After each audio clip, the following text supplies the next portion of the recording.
हाणे माशूक सां न मां पहिरियों मिलियो आहियां न उहो मूंसां मिलियो आहे। असांजी पहिरीं मुलाक़ात हुई, उन सां मिलियासीं, कचहरी कईसीं। उन खां पोइ ज़ाहिर आहे माण्हू शादीअ में अचे थो, असां मां तवको रखे थो त भाई एंटरटेन कंदा, खिलाईंदा, ॻाल्हाईंदा, चहिरे ते मुस्कुराहट आणींदा। माशूक छा चए थो त मुंहिंजी 12 लख घोर खणी वियो आहे। पोइ हुनजी का संगत हेॾी ख़ल्क बीठी, पब्लिक बीठी, का उहा वीडियो कंहिं भरी हूंदी न, जिते मां झुकी 10 रुपया खयां हूंदा। कोई एॾो को नुसरत फतेह ख़ान त न आहे न जो तूं माना तुंहिंजो वेही ॿुधंदा। तूं एंटरटेनमेंट आहे, हिकिड़ो एंटरटेनमेंट सिंगर आहे, त माण्हू खे कॉमेडी सिंगर आहे, तूं उहो जेको आहे माण्हू खे जेको आहे मज़ाक खिल भोग असांखे माण्हुनि खे ॾियणी आहे।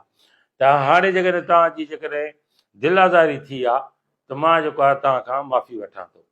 माशूक भाउ जेकॾहिं नाराज़ थिए थो या का ॻाल्हि थिए थो, माशूक भाउ मां तोखां बि सॉरी कयां थो। जेके बि ॾिसंदड़ आहिनि उहे बि ॿुधनि पिया। लाइव प्रोग्राम में कोरी सलाह कोरीअ खां मां हथ ॿधी माफ़ी थो वठां, पूरी जेको आहे सिंध खां माफ़ी थो वठां। जेकॾहिं मुंहिंजे तरफ़ां तुंहिंजी दिलि आज़ारी थी आहे, का तकलीफ़ आई आहे, त हीउ गामू तव्हां खां सलाह कोरीअ खां माफ़ी थो वठे, सम्झ। ऐं पूरी सिंध खां ऐं पूरी कोरी बिरादरीअ खां मां जेको आहे माफ़ी थो वठां त बाबा ग़लति लफ़्ज़ निकिरी वेंदा आहिनि, पर पोइ बि मां सॉरी थो कयां, आई एम सॉरी।